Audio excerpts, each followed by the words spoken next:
موضوع هم در نیت ها موجود بود، ولی چیزهایی را مشاهده کردیم که باز اینا ضرورتر شماردیم که در بین شما بیان کنم. اول من حدیث که خواندم حضرت معاذ روایت میکنم. ترمذی در کتاب خودش با اسناد حسن و صحیح میگه.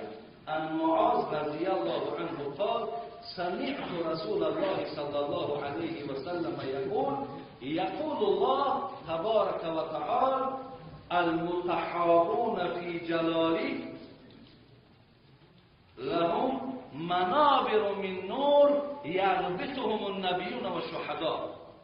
بینیم برادران، روز قیامت پروردگار میگفته است هر کسی که یکدیگر را به خاطر خدا دوست داشتند، شما یکدیگر را به خاطر خدا دوست می‌دارید، یکدیگر را به خاطر خدا حرمت می‌کنید.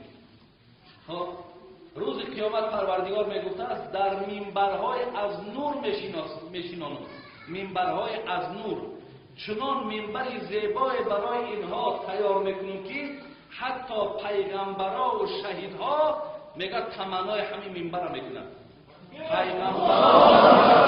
پیغمبرها و شهدا طلب همین را میکنن که پروردگار ما را همین منبر بده. همین منبری که به این بنده داده. این بنده به چی سبب یافت منبر؟ به سبب او که در دنیا برادر مسلمانش دوست می‌داره، به قدر برادر مسلمانش میرسه، برادر مسلمانش هیچ وقت به چشم حقارت نگاه نمی‌کرد، هیچ وقت آزارش نمیداد. ولی ببین همین اصطلاحایی که امروز برآمده، برادران از بین شما برآمد، یکی پستاوی، یکی کیدر، یکی فلان دیگر، همه از بین شماها برآمد که یکدیگر برادرای مسلمان تانه در دست مردمی که غیر مسلمان های تا این اندازه بیرحمی که در دست اونها میفروشه. برادری عزیز، حتی پیغمبر خدا میگه المسلم اخو المسلم. ای برادرها میگه ناوسطه از کدام منطقه یک درد بدبختی دیگری ما نمی محلگرایی، ما محلگرایی داریم، تو فلانی ای از فلانی ای فلان ای دیگر ای بدبختی ما. ای برادر عزیز، حتی پیغمبر نازنین ما را میگه مسلمان برادر مسلمان، المسلم اخو المسلم لا یظلمو ولا یسلمو. میگه مسلمان باید ظلم نکنه، مسلمان در دست غیر مسلمان تسلیم نکنه. فمن کان فی حاجت اخی، سخن پیغمبر ما برادر عزیز، سخن صحیح، ایتا یگان افسانه و یگان روایتی که در اون شبهه باشنه. فمن کان فی حاجت اخی کان الله فی حاجته. پیغمبر میگه کسی که حاجت یک برادر مسلمان شد برآورد، خدا میگه حاجت برای تو منم، من حاجتی تو را میبرم. و من فرج عن مسلم کربتا فرج الله عنه بها کربتا من کرب یوم القیامه. پیغمبر خدا میگه کدام مؤمنی که در دنیا یک برادر در سختی میبینه، در مشکلات میبینه، از همون سختی بیرونش میکنه، خدا میگه روز قیامت سختی های قیامت از بالای سر دور میکنه. و من ستر مسلما ستره الله یوم القیامه. اگر تو عیب یک برادر مسلمان تا پوشانی، من عیب تو را در روز قیامت میپوشانم. خواهی که تو را رتبه ابرار رسد. ابرارها برادر از این الابرار لفی نعیم قرآن میگن. ما همه نوش نعمت قرآن برای ابرارها دادیم، برای نیکوکارها. اگر شما میگه خواهی که همون درجه را بیابید، خواهی که تو را رتبه ابرار رسد، مپسند که کس راز تو آزار رسد، خواهی که پول صراط آسان گذری، آزار دل هیچ مسلمان نطلب. هیچ وقت دل یک برادر مسلمان در آزار نتمیگه، زیرا که در برابر این برادری عزیز تو آن خواهشاتی که برای دریافت کردنی راحت باشه تا از اون محروم میشه. حضرت عمر رضی الله عنه میگه 400 دینار در دست بچه‌ش داد، عبدالله داد. گفت بر بچه‌م به خانه ابو عبیده ابن جراح بده تا برای کمبودی‌هاش سخت کنم. عبدالله ابن عمر میگه وقتی که من گرفتم مبلغ آوردم به خانه ابو عبیده ابن جراح، دید میگه گفت این چی است؟ گفت پدرم روان کرد، گفت برای کمبودی‌های خانه، گفت یک لحظه کمیلشی، گفت خدا پدر و مادر عمر رحمت و مغفرت کنه. گفت ما از عمر راضی‌ام. در میگه نماینده‌اش روان کرد، گفت فلانی فلانی فلانی فلانی رو فیرات کرد. آمد میگه همون 400 دیناری را که برای ابو عبیده که خودش محتاج بر همون مبلغ بود، میگه در پیش عبدالله ابن عمر همش در دست هر کس 10 سوم و 20 سوم و 50 سوم تقسیم کرد و گفت تمام. نماینده‌اش گفت تمام. گفت بگو همه اونها را که مثال دعاگوی حضرت عمر باشند. یگان تنگش میگه حتی نگرفت. وقتی میگه حضرت عمر پرسیدش گفت چی شد؟ گفت همچنان. گفت خدا رحمت کنه ابو عبیده را به این ترحمی که در قلبش دارد. حضرت معاذ هم کرد و هم تقسیم کرد. میگه زنش دوید آمد گفت ای معاذ آخه خانه در چیزی نداره، اهل خانه فراموش کردی؟ میگه 2 تنگه مانده بود برای در دست عائله‌اش داد. میگه اینها برادر عزیز معنای را دارد که مسلمان با مسلمان وقتی ترحم کنه در همه جا فتح ظفر می‌یابد. در همه جا برادر اگر محبت نباشه همین پراکندگی همیشه چیه فقط بدبختی می‌برد. یکدیگراتون دوست بدارید، یکدیگراتون حرمت کنید، به قدر یکدیگراتون برسید. خب هیچ وقت نسبت یکدیگر بدبین نباشید، گروهی قطع از گروهی اونها جدا نکنید. خب زیرا که اگرچه در دنیا یگان نفع هم شود و یگان فایده هم شود، ولی برادر عزیز در عبادت و در آخرت بسیار خطری خلاص دارد. اینجا موضوع دیگری که میخواهم قسما برای شما گویم در مسئله برادر عزیز خبرگیری از اهل عیال.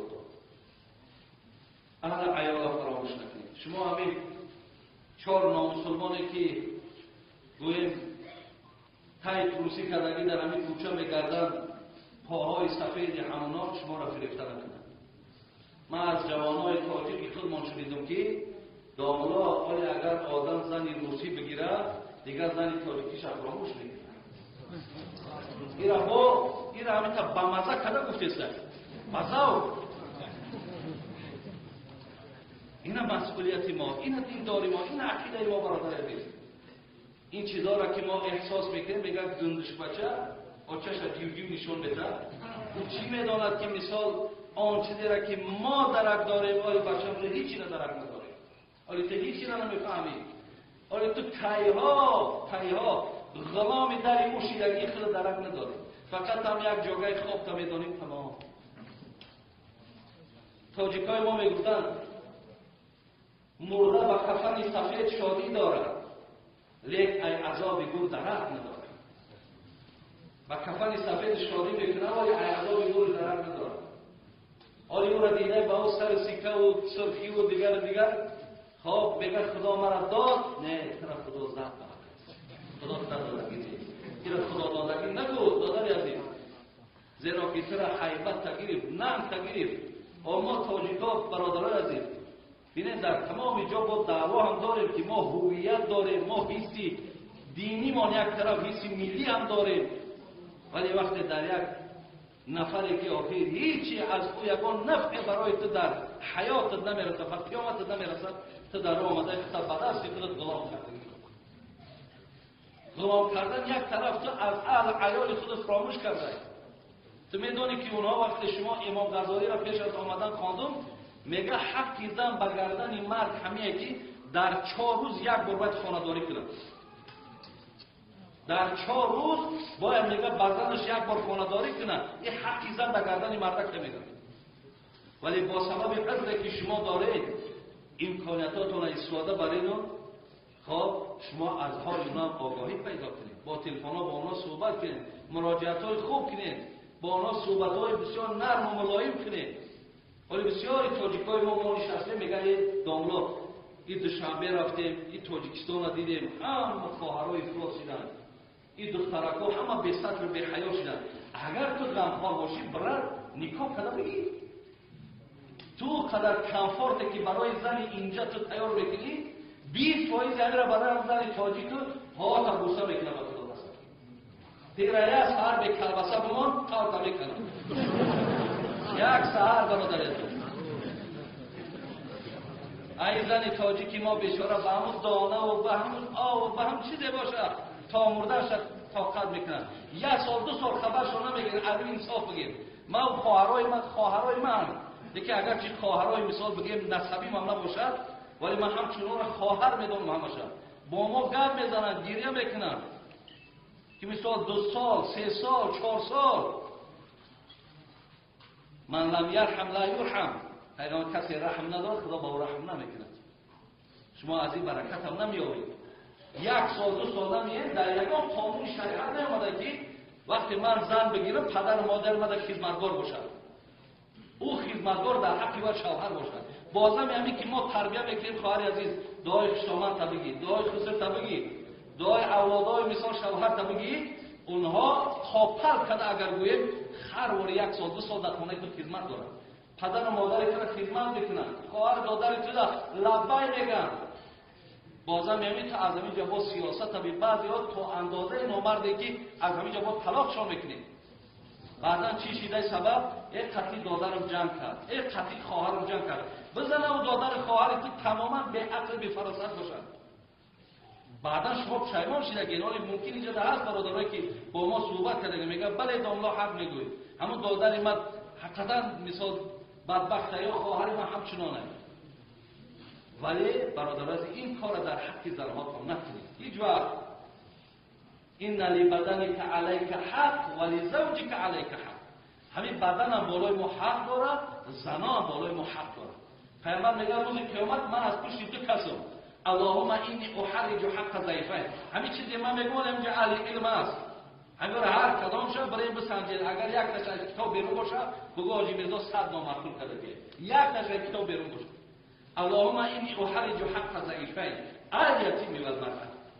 پیامبر میگه روز قیامت من پشت 2 نفر، یکی کسی که حق یتیما را خورده، کسی حق زنکا را پایمال کرده، من از پشت اینا در پیش خدا شکایت میکنم که بگذار اینا در پیش یتیم و در پیش زن. گفت همون روزها نکلی میزنم که زارا و توالا کنن که حقیقتا من در حق تو در دنیا ظلم کردم. این هم دادرهای جو فراموش که پدر و مادراتون را فراموش نکنید. در حق اولاد دعاگو باشید. از من نصیحت اختیار کنید. بسیار برادری از شاید مرا قبول هم ندارد ولی که من از برای خدا میگم هیچ وقت از همین مردم زن نگیرید. بگیرین از خواهر دخترای تاجیکی خود.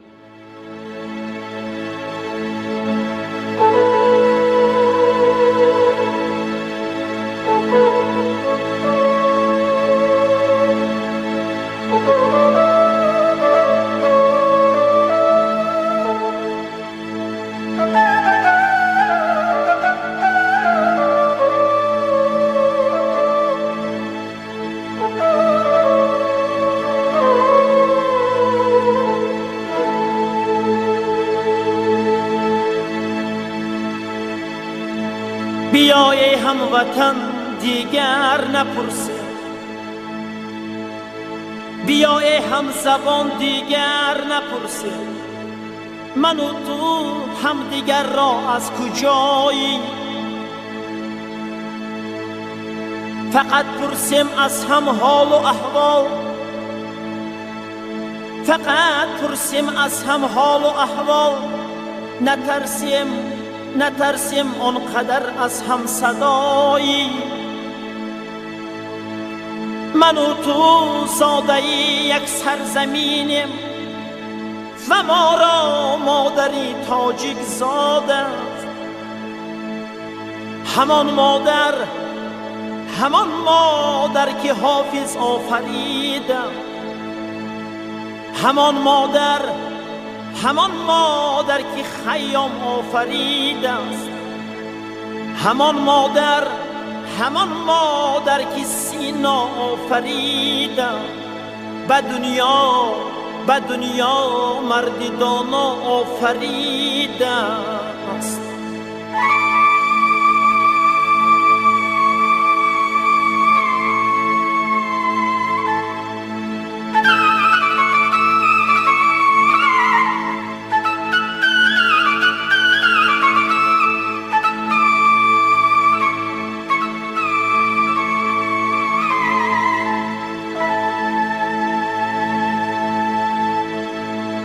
بیای همزبان دیگر نپرسه، بیای هموطن دیگر نپرسه، من و تو همدیگر را از کجایی؟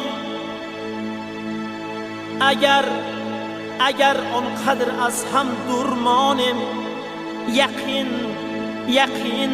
گم میشویم از روی دنیا. بیاید تا کم دیگر نپرسیم.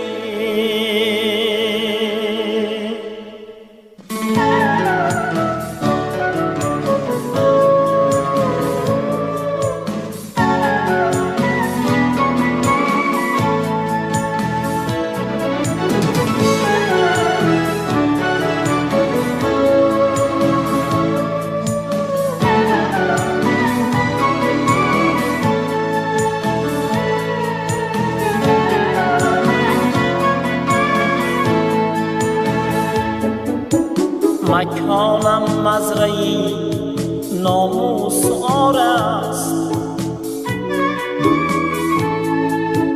وجودم پیکری سوز و گداز است. دلی من از غمی ملت میسوزد، دلی من از غمی تاجیک میسوزد. تو را با زادگاهی من چیکار است؟ تو را با زادگاهی من چیکار است؟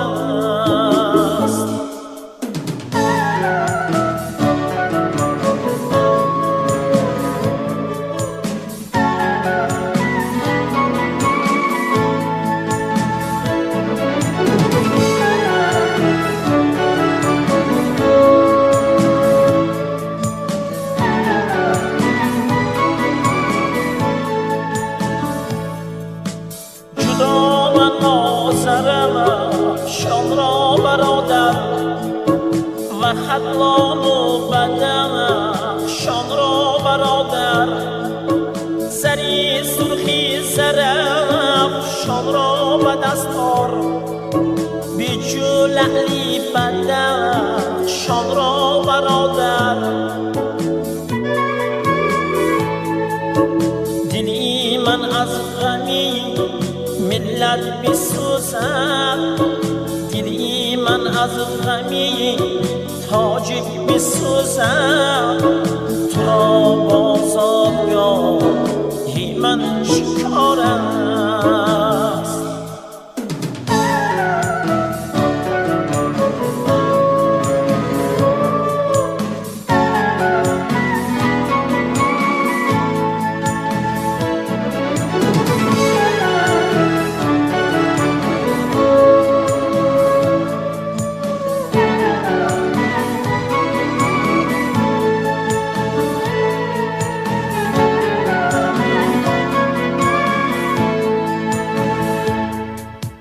بقای ما بود از هم صدایی، جزای ملتی باشد جدایی.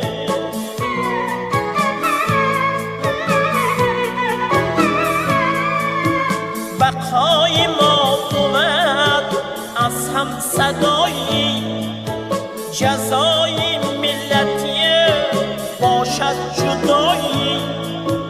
اگر هم زبانی بر من همین بس، اگر هم ملتی بر من همین بس، چی فرقی دارد آخر از کجایی؟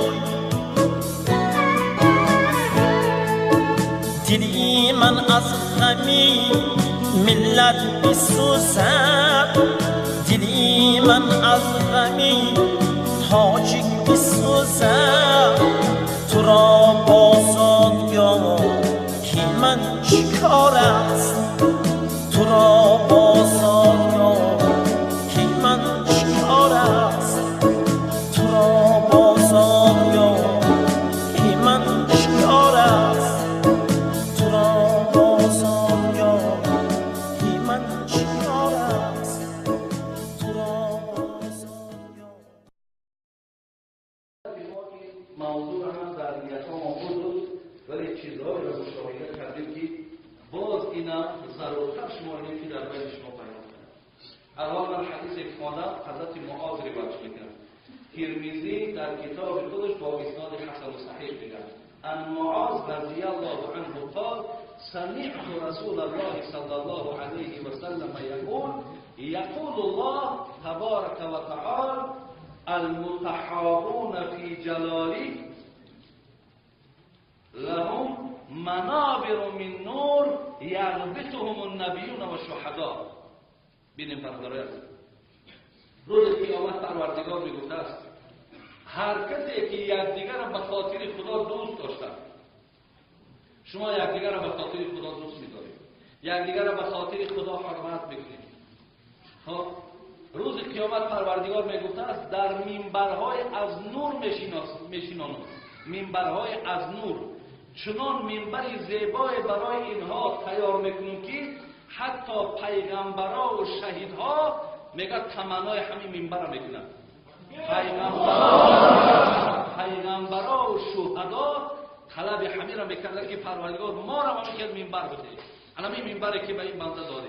این بنده به چی سبب یافت منبره؟ به سبب او که در دنیا برادر مسلمانش دوست می‌داره، به قدر برادر مسلمانش میرسید، برادر مسلمانش هیچ وقت به چشم حقارت نگاه نمی‌کرد، هیچ وقت آزارش نمیداد. ولی ببین همین اصطلاحایی که امروز برآمده، برادر از بین شما برآمد، یکی پستاوید، یکی کیدت، یکی فلان دیگر، همه از بین شماها برآمد که یکدیگر برادرای مسلمان تونن در دست مردمی که غیر مسلمان هست تا این اندازه بیرحمی که در دست اونها میفروشه. برادری عزیز، حتی پیغمبر خدا میگه المسلم اخو المسلم. ای برادرها میگه نابسته از کدام منطقه یک درد بدبختی دیگری ما نمی محلگرایی، ما محلگرایی با داریم، تو فلانی ای از فلانی ای فلان ای دیگر ای بدبختی ما. ای برادر عزیز، حتی پیغمبر نازنین ما را میگه مسلمان برادر مسلمان، المسلم اخو المسلم لا یظلمو ولا یسلمو. میگه مسلمان را باید ظلم نکنه، مسلمان در دست غیر مسلمان تسلیم نکنه. فمن کان فی حاجت اخی، سخن پیغمبر ما برادر عزیز، سخن صحیح، ایتا یگان افسانه و یگان روایتی که در اون شبهه باشنه. فمن کان فی حاجت اخی کان الله فی حاجته. پیغمبر میگه کسی که حاجت یک برادر مسلمان شب برآورد، خدا میگه حاجت برار تو من حاجتی تو را ببرم. و من فرج عن مسلم کربتا فرج الله عنه بها کربتا من کرب یوم القیامه. پیغمبر خدا میگه کدام مؤمنی که در دنیا یک برادر در سختی میبیند، در مشکلات برای شما گویم، در مسئله برادر عزیز خبرگیری از اهل عیال فراموش نکنید. شما همین 4 نامسلمانی که گویم تای فروسی کردگی در همین کوچه میگردن، پاهای سفید همونا شما را فریفته نکنند. من از جوانای تاجیک خودمان شنیدم که دامولا ولی اگر آدم زنی روسی بگیره دیگر زنی تاجیکیش فراموش میگیره. ایره همین تا بمزه کده گفتیسته مزاو. اینا مسئولیت ما، اینا دینداری ما، اینا عقیده ما برادر عزیز. این چیزا را که ما احساس میکنیم، میگه گندش بچه آچه‌ش دیو نشون بده، اون چی میداند که مثال آن چیزی را که ما درک داریم ولی بچه‌مون هیچی را درک نداریم، ولی تو هیچی را نمیفهمی، ولی تو تایها غلام در موشیدگی خود درک نداری، فقط هم یک جاگه خواب تا میدانیم تمام. تاجیکای ما میگفتن مرده با کفن سفید شادی دارد، لیک ای عذاب گور درک ندارد. با کفن سفید شادی میکنه ولی ای عذاب گور درک ندارد. آلی او را دیده با او سر سکه و سرخی و دیگر خب میگه خدا مرا داد، نه ترا خدا زد، خدا دادگی نیست، ترا خدا دادگی نگو دادر عزیز، زیرا که ترا حیبت تگیریم، نعم تگیریم. و ما تاجیکا برادران عزیز بینید در تمام جا با دعوا هم داریم که ما هویت داریم، ما حسی دینی ما یک طرف، حسی ملی هم داریم، ولی وقتی در یک نفری که آخر هیچی از او یگان نفع برای تو در حیاتت نمیرسد و قیامتت نمیرسد، تو در آمده خطا بدست خودت غلام کردی. غلام کردن یک طرف تو از اهل عیال خودت فراموش کرده. تو میدونی که اونها وقتی شما امام غزالی را پیش از آمدن خواندم میگه حقی زن به گردن مرد همیه که در 4 روز یک بار باید خانه‌داری کنه. در 4 روز باید میگه بزنش یک بار خانه‌داری کنه. این حقی زن به گردن مرد که میگه. ولی با سبب قدری که شما دارید امکانیتاتون استفاده برین خب شما از حال اونا آگاهی پیدا کنید. با تلفن ها با اونا صحبت کنید. مراجعت های خوب کنید. با اونا صحبت های بسیار نرم و ملایم کنید. ولی بسیاری تاجیکای ما نشسته میگن داملا این دوشنبه رفتیم این تاجیکستان را دیدیم همه خواهرای افراسیدن این دخترکا همه به سطر به حیا شدن. اگر تو غمخوار باشی برای نکاح کده بگی تو قدر کمفورتی که برای زن اینجا تو تیار بکنی 20% را برای زن تاجیک ها تا بوسه میکنه با تو بسه تیره سهر به کلبسه بمان تا میکنه یک سهر برادر تو ای زن تاجیکی ما بیچاره به همون دانه و به همون آب و به هم چیزی باشه تا مرده شد طاقت میکنن. 1 سال 2 سال خبرشو نمیگیرن عربی نیست میبینن از همون سختی بیرونش میکنن. خدا میگه روز قیامت سختی های قیامت از بالای سر دور میکنم. و من ستر مسلما ستره الله یوم القیامه. اگر تو عیب یک برادر مسلمان تا پوشانی من عیب تو را در روز قیامت میپوشانم. خواهی که تو را رتبه ابرار رسد. ابرارها برادر از این الابرار لفی نعیم قرآن میگن ما همه نوش نعمت قرآن برای ابرارها دادگیم برای نیکوکارها. اگر شما میگه خواهی که همون درجه را بیابید خواهی که تو را رتبه ابرار رسد مپسند که کس راز تو آزار رسد خواهی که پول صراط آسان گذری آزار دل هیچ مسلمان مطلع. هیچ وقت دل یک برادر مسلمان در آزار نتمیگه زیرا که در برابر این برادری عزیز تو آن خواهشاتی که برای دریافت کردنی راحت باشه تا از اون محروم میشه. حضرت عمر رضی الله عنه میگه 400 دینار در دست بچه‌ش داد عبدالله داد. گفت بر بچه‌م به خانه ابو عبیده ابن جراح بده تا برای کمبودی‌هاش صرف کنم. عبدالله ابن عمر میگه وقتی که من گرفتم مبلغ آوردم به خانه ابو عبیده ابن جراح دید میگه گفت این چی است؟ گفت پدرم روان کرد. گفت برای کمبودی‌های خانه گفت یک لحظه کمیلشی. گفت خدا پدر و مادر عمر رحمت و مغفرت کنه. گفت ما از عمر راضییم. در میگه نماینده‌اش روان کرد گفت فلانی فلانی فلانی فلانی رو فعلا کرد.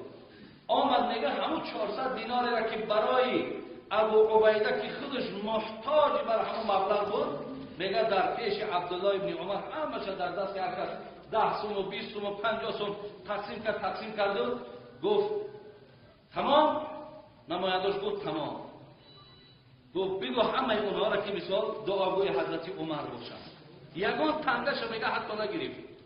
وقتی میگه حضرت عمر پرسیدش گفت چی شد؟ گفت همچنان. گفت خدا رحمت کنه ابو عبیده را و این ترحمی که در قلبش داره. حضرت معاذ هم کرد و هم تقسیم کرد. میگه زنش دوید آمد گفت ای معاذ آخه خانه تا چیزی نداریم اهل خانه فراموش کردی. میگه 2 تنگه مانده بود برابر در دست آیلش داد. میگه اینها برادر عزیز معنای را دارد که مسلمان با مسلمان وقتی ترحم کنه در همه جا فتح ظفر می‌کنه. در همه جا برادر اگر محبت نباشه همین پراکندگی همیشه چیه فقط بدبختی می‌کنه. یکدیگراتون دوست بدارید، یکدیگراتون حرمت کنید، به قدر یکدیگراتون برسید. خب هیچ وقت نسبت یکدیگر بدبین نباشید. گروهی قطع از گروهی اونها جدا نکنید. خب زیرا که اگر چی در دنیا یگان نفع هم شود و یگان فایده هم شود ولی برادری عزیز در عبادت و در آخرت بسیار خطری خلاص می‌شود. اینجا موضوع دیگری که میخواهم قسماً بگیم. ما خواهرای من دیگه اگر چی خواهرای مثال بگیم نسبی هم نباشد ولی من همچنان خواهر میدونم همشه. با ما گپ میزنن گریه میکنن. که مثال 2 سال 3 سال 4 سال من لم یرحم لا یرحم. پیغمبر کسی رحم نداره خدا با او رحم نمیکنه. شما از این برکت هم نمیابید. 1 سال 2 سال نمیه در یگان قانون شریعت نیامده که وقتی من زن بگیرم پدر و مادر من خدمتگار باشد. او خدمتگار در حقی و شوهر باشد. بازم همین که ما تربیت میکنیم خواهر عزیز دعای خوشامد تا بگی، دعای خسر تا بگی، دعای اولادای مثال شوهر تا بگی، اونها خاپل کده اگر گویم هر وری 1 سال 2 سال در خانه خود خدمت دارن. پدر و مادر کنه خدمت میکنن، خواهر دادر تو لبای میگن. بازم همین تا از همین جا با سیاست تا بعضی ها تا اندازه نامردی که از همین جا با طلاقشان میکنیم. بعدا چی شده سبب؟ یک قطعی دادرم جمع کرد، یک قطعی خواهرم جمع کرد. بزنه و دادر خواهری تو تماما به عقل به فراست باشن. بعدا شما پشیمان شده که اینالی ممکن اینجا در هست برادرایی که با ما صحبت کرده میگه بله داملا حق میگوی، همون دادر من حقیقتا مثال بدبخته یا خواهر من همچنانه. ولی برادران این کار در حق زنها کن نکنید. هیچ وقت این لبدنک علیک حق ولی زوجک علیک حق. همین بدن هم بالای ما حق داره، زنا هم بالای ما حق داره. پیامبر میگه روز قیامت من از پشت تو کسم اللهم اینی احرج حق ضعیفین. همین چیزی من میگم اینجا اهل علم است. اگر هر کدام شب برای بسنجید اگر یک تا کتاب بیرون باشه بگو حاجی میرزا 100 نامحصول کرده که یک تا کتاب بیرون باشه اللهم اینی احرج حق ضعیفین الیتیم و المرأة. پیامبر میگه روز قیامت من پشت 2 نفر، یکی کسی که حق یتیما را خورده، کسی حق زنکا را پایمال کرده، من از پشت اینا در پیش خدا شکایت میکنم که بگذار اینا در پیش یتیم و در پیش زن. گفت که همون روزها نکلی میزنم که زارا و تولا کنن که حقیقتا من در حق تو در دنیا ظلم کردم. این هم دادرهای جو فراموش نکنید. پدر و مادراتون را فراموش نکنید. در حق رو دعاگو باشید. از من نصیحت اختیار کنید. بسیار برادری از شاید مرا قبول هم ندارد ولی که من از برای خدا میگم هیچ وقت از همین مردم زن نکنید. بگیرین از خواهر دخترای تاجیکی خود.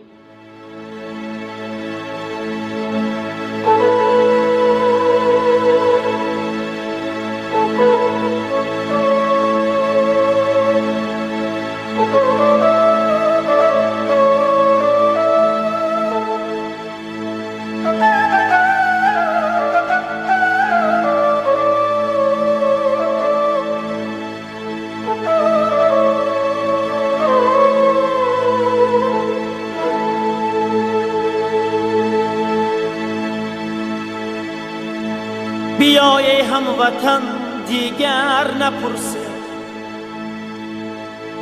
بیا ای همزبان دیگر نپرسه، من و تو همدیگر را از کجایی.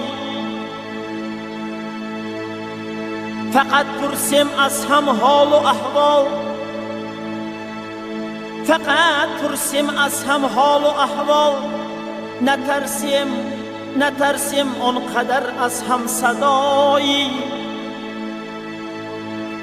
من و تو زاده یک سرزمینیم و ما را مادری تاجیک زاده. همان مادر که حافظ آفریده، همان مادر که خیام آفریده است، همان مادر که سینا آفریده. به دنیا مرد دانا آفریده است.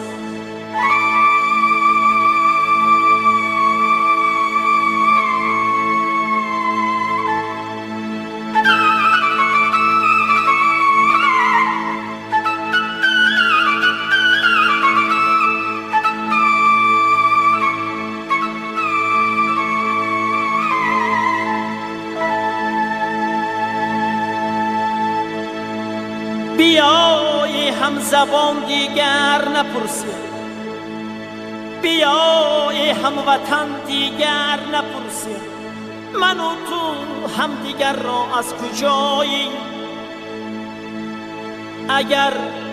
اگر اونقدر از هم دور مانیم، یقین گم میشویم از روی دنیا. بیاید تاجیکم دیگر نپرسید.